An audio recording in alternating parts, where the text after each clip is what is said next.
మిథునం వారికి కనుక చూసుకున్నట్లయితే రాశిలో గురువు యొక్క సంచారం జరుగుతుంది.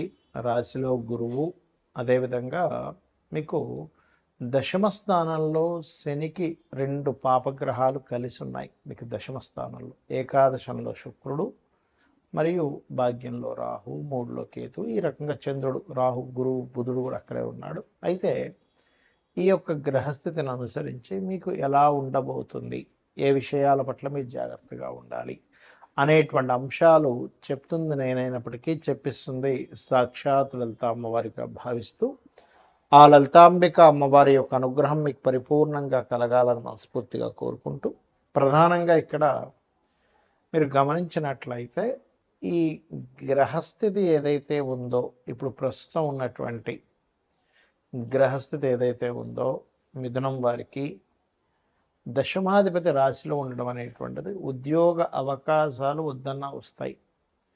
కానీ ఉద్యోగంలో ఒక్కోసారి మనం చూడండి, రాజకీయాలు చూస్తూ ఉంటాం, కొలిక్స్తో ఇబ్బంది అండి, స్ట్రెస్, ఓవర్ స్ట్రెస్ ఉంది. ఎందుకంటే దశమ స్థానం కదా, వృత్తి స్థానంలో కర్మకారకుడితో పాటు కుజుడు అండ్ రవి కూడా ఉన్నారు. కాబట్టి వృత్తి స్థానంలో ఎప్పుడైతే ఆ గ్రహాలు ఉన్నాయో అది ఆ రకమైనటువంటి వాటిని క్రియేట్ చేస్తూ ఉంది, గుర్తుపెట్టుకోండి. అలాగే మరొక విషయం ఏంటంటే ఇక్కడ గమనించినట్లయితే ఇక్కడ మీరు ఎప్పుడైనా సరే ఒకటే గుర్తుపెట్టుకోండి, ఈ కాంబినేషన్స్ ఏవైతే ఉన్నాయో ఈ దశమ స్థానంలో ఉండేటువంటివి, ఇక్కడ ఈ గొడవలు తగ్గాలి అంటే కర్మపరంగా కర్మస్థానంలో మీరు వృత్తిపరమైనటువంటి విషయాల్లో నవగ్రహాల్లో ముఖ్యంగా శని, కుజ, రవి, రాహు ఈ గ్రహాల దగ్గర దీపారాధన చేయండి. అదేవిధంగా ఫైనాన్షియల్ గ్రోత్ అయితే ఈ మాసం కొంతవరకు ఉంటుందని చెప్పుకోవాలి. కాకపోతే వివాహ జీవితం విషయంలో కొంచెం జాగ్రత్త వహిస్తూ ఉండాలి. వద్దన్న అవకాశాలు వస్తూ ఉంటాయి. ఈ ఉద్యోగ అవకాశాలు కానివ్వండి, వివాహ సంబంధించిన అవకాశాలు వస్తుంటే వాటి వల్ల కొంత స్ట్రెస్ ఉంటుంది. అలాగే మరొక విషయం ఏంటంటే ఇక్కడ గమనించినట్లయితే కాస్త చతుర్థ భావం మీద కూడా ఆ పాపగ్రహాల యొక్క దృష్టి ఉంది కాబట్టి ఏదైనా ప్రాపర్టీస్ తీసుకునేటప్పుడు కూడా కొద్దిగా జాగ్రత్త వహించాలి. పితృదేవత ఆరాధన ఎక్కువగా చేయండి. భాగ్యస్థానంలో రాహు ఉన్నందుకు దేవతా ఆరాధనతో పాటు పితృదేవత ఆరాధన, అమావాస్య వచ్చినప్పుడు కాస్త స్వయం పాకం ఇవ్వడం కనుక చేసినట్లయితే పితృదేవతల యొక్క అనుగ్రహం మీకు ఇప్పుడు అవసరం. తద్వారా మీకు ఇబ్బంది అనేటువంటి తగ్గుతుంది. దుర్గా క్షేత్రాలకు వెళ్ళండి, అన్ని విధాలా మీకు బాగుంటుంది. మరి ఈ మనం చూస్తూ ఉన్నాం, గతంలో ఒక 5-6 నెలల క్రితమే ఈ వార్ రిలేటెడ్, పోయిన సంవత్సరమే చెప్పుకున్నాం ఈ వార్ రిలేటెడ్ సంబంధించినవి పెరుగుతూ ఉంటాయని. చాలామంది అడుగుతుంది ఏంటంటే ఈ వార్ రిలేటెడ్ సంబంధించిన వాటి మూలంగా ఫ్యూచర్లో ఇంకా ఎలా అవ్వనుంది అని చాలామంది నాకు ఫోన్ చేసి అడుగుతూ ఉన్నారు. ఎందుకంటే గతంలో మనం ప్రిడిక్ట్ చేశాం కాబట్టి దాని గురించి చాలామంది అడగడం జరుగుతుంది. ఏమండి ఈ వారు 10-15 రోజులు ఆగిపోతుందా, లేకపోతే నెలల తరబడి వెళ్తుందా అనేటువంటిది. కాకపోతే ఇక్కడ విషయం ఏంటంటే ఇది ఇంత తొందరగా ఆగదు. కారణం ఏమిటి, దీనికి శాస్త్రంలో ఏమైనా పర్టికులర్గా కొన్ని ఉన్నాయా అంటే ఖచ్చితంగా సూత్రాస్ ఉన్నాయి శాస్త్రంలో. మనం గతంలో కూడా చెప్పుకున్నాం, గురువు 3 రాసులు మారాడు పోయిన సంవత్సరం కూడా, ఈ సంవత్సరం కూడా మారుతున్నాడు అని. ఏ రాసులు మారాడు పోయిన సంవత్సరం అంటే వృషభంలోని, మిథునంలోని, కర్కాటకంలోకి మారాడు. అందుకే యుద్ధ సంబంధించింది ప్రారంభమైంది, ఇంకా మనకి ఉగాది కొత్త సంవత్సరం రాకముందే.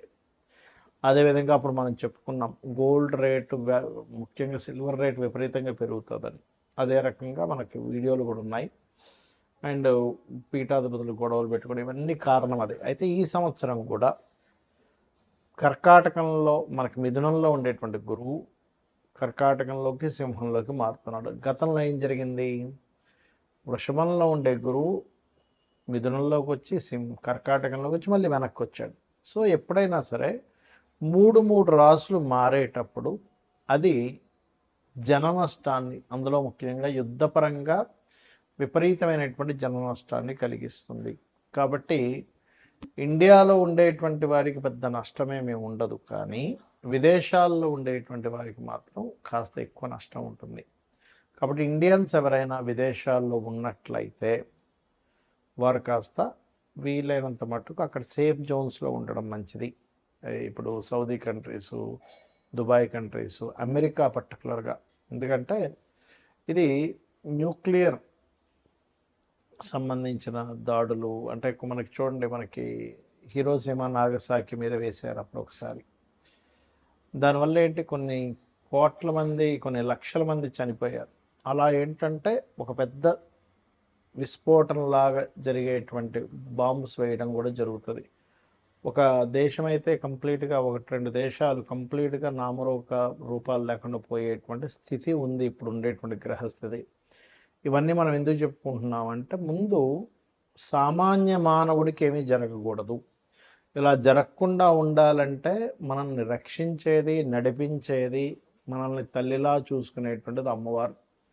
కాబట్టి రకరకాల దేశాల్లో ఉంటారు. చూడండి, మనం ఒక్కోసారి వింటూ ఉంటాం, ఏమంటే పెద్ద ఫ్లైట్ పడిపోయింది ఒక చిన్న పిల్లవాడు కాపాడబడ్డాడు అంటాం. ఒక్కోసారి చాలా పెద్ద షిప్ మునిగిపోయిందండి, కానీ కొంతమంది ఎందుకు బయటపడ్డారంటే, ఎలా బయటపడ్డారంటే అదే మిరాకిల్. మొన్న ఫ్లైట్ కూడా పడిపోతే చూడండి, ఒక అతను ఫ్రెష్గా స్నానం చేసుకుని వచ్చాడు, నడుచుకుంటూ వచ్చేసాడు. అదేంటంటే అంత పెద్ద పేలిపోయింది, మంటలు వచ్చాయంటే అదే లక్. ఇది ఒక్కొక్కసారి మనకు పుణ్యము వల్ల వస్తుంది. అంటే మనకు పూర్వజన్మలో ఎక్కడో పుణ్యం ఉంటే ఆ పుణ్యం మనల్ని అలా కాపాడుతుంది. మరి ఇప్పుడు ఉండేటువంటి దీంట్లో మీరు ఏం చేయాలంటే, రోజు చండీ వినండి, లేదా దుర్గా కవచం చదువుకోండి. చండీ వినడమైనా, చండీ పారాయణం చేయడమైనా, లేకపోతే చండీ హోమాలు చేసుకోవడమైనా ఇంట్లో చేసుకోండి. దానివల్ల ఏమవుతుందంటే మీరు రక్షింపబడతారు. దేశాలు కొట్టుకోవడం వల్ల సామాన్య మానవుడు ఇబ్బంది పడకూడదు. కాబట్టి ఇది ఎలాంటి రక్షణ ఇస్తుంది? ఇప్పుడు మనకు చూడండి, కేవలం అదేదో బాంబు వచ్చి మన మీద పడేటువంటిది మాత్రమే కాకుండా, ఇప్పుడు ఉండేటువంటి సిచ్యువేషన్స్లో మనం గతంలో 1 month బ్యాక్ ఆల్రెడీ చెప్పుకున్నాం, కొంచెం ఫుడ్ రిలేటెడ్ సంబంధించిన విషయం మీద ఎఫెక్ట్ వస్తుంది ఇది ముందు అని. అదే రకంగా చూసుకుంటే గ్యాస్ సరిగ్గా అందకపోవడం. ఇప్పుడు నార్మల్గా ఎవరైతే వీళ్ళు కమర్షియల్ కాకుండా నాన్ కమర్షియల్ వాళ్ళకి వచ్చేస్తున్నాయి గ్యాసెస్, కానీ కమర్షియల్ వాళ్ళకి రావట్లే. తద్వారా హాస్టల్స్లో ఉండేటువంటి వారు, లేకపోతే హోటల్స్లో తినేటువంటి వారు, ప్రత్యేకంగా వాళ్ళు వండుకోరు, హోటల్నే ఆధారపడి ఉంటారు. అలాంటి వారికి ఇబ్బంది అనేటువంటిది స్లోగా ప్రారంభమైంది. తద్వారా మనకి వండుకునే స్థితి, పరాభావనామ సంవత్సరం, పరావాసు నామ సంవత్సరం, రెండు పేర్లు దీనికి. పరాభావము అంటే పరాభవం చెందడం, కొన్ని దేశాలు యుద్ధంలో ఓడిపోవడం జరుగుతుంటుంది. పరావసు వల్ల ఏమిటి అంటే, మనం పూర్వంలో ఎటువంటివైతే పద్ధతులు పాటించాము అటువంటివన్నీ కూడా వస్తూ ఉంటాయి. అంటే పూర్వ పద్ధతులు రావడము, కొన్ని దేశాలు ఓడిపోవడము, కొన్ని దేశాలు ఇబ్బంది పడ్డం అనేటువంటిది ఉంది ఈ సంవత్సరము. దాంతోపాటు ఎప్పుడూ కనీ విని ఎరుగనట్టుగా 3 సార్లు మనకి పంచగ్రహ కూటమి కూడా వచ్చింది. అది కూడా మనం చెప్పుకున్నాం లాస్ట్ టైం. కాబట్టి నేను అనేది ఒకటే గుర్తుపెట్టుకోండి. ఇక్కడ మీరు, ఎందుకంటే దేశాలు మిసైల్స్ వేసుకుని ఏమైనా సామాన్య మానవుడికి ఇబ్బంది కలగకుండా ఉండాలి. కాబట్టి నవగ్రహాలలో కుజుడు, రాహువు, శని, గురువు, ఈ 4 గ్రహాల దగ్గర దీపారాధన చేయండి. మీకు దగ్గరలో గోశాల ఏదైనా ఉంటే గోవులో సకల దేవతలు ఉంటారంటారు. కాబట్టి ఆ సకల దేవతల యొక్క ప్రభావం మీకు పాజిటివ్గా, వాళ్ళ యొక్క అనుగ్రహం కావాలి. కాబట్టి గోవులకి బెల్లము, అరటికాయలు, క్యారెట్స్, గ్రాసము, వీలైతే ఇవి తినిపించండి సరిపోతుంది. గ్రాసం కూడా తినిపించవచ్చు, రైట్. గోధుమ రవ్వ కూడా తినిపించవచ్చు. ఇవి చేయండి. ఇక్కడ మరొక విషయం ఏంటంటే, మనం రాశి ఫలాలు చెప్పుకుంటున్నాం కదా, దీనికంటే ప్రధానంగా మీ పర్సనల్ చార్ట్ చూసుకోవాలి. అంటే మీ పర్సనల్ చార్ట్లో లగ్నం ఎలా ఉంది, లగ్నం వల్ల మీరు ఎంత ఎదగలేకపోతున్నారు, ఎందుకు ఇబ్బంది పడుతున్నారో తెలుస్తుంది.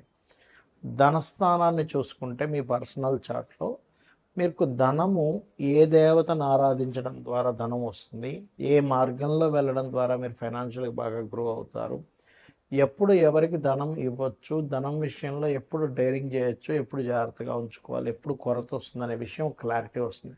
అదేవిధంగా అన్నదమ్ముల విషయం కావచ్చు, చదువు విషయం కావచ్చు, సంతానం విషయం కావచ్చు, వివాహం ఎప్పుడు చేసుకోవాలి, ఎప్పుడు చేసుకోకూడదు అనేటువంటిది, కెరియర్ పరంగా ఎటువంటి కెరియర్లు మీరు సెట్ అవుతారు, వ్యాపారాలు మీకు కలిసి వస్తాయా లేదా, విదేశాలకు వెళ్ళాలా, ఇక్కడే ఉండాలి, ఇలాంటి అనేకమైనటువంటి అంశాలు మీ పర్సనల్ చార్ట్లో ఉంటాయి. సరే, మీ పర్సనల్ చార్ట్ తెలియదు, అలాంటప్పుడు నిత్యము లలితా సహస్రనామాల యొక్క శ్రవణము, పఠనము చేయండి. ఖచ్చితంగా మీకు బాగుంటుంది. శ్రీమాత్రే నమః.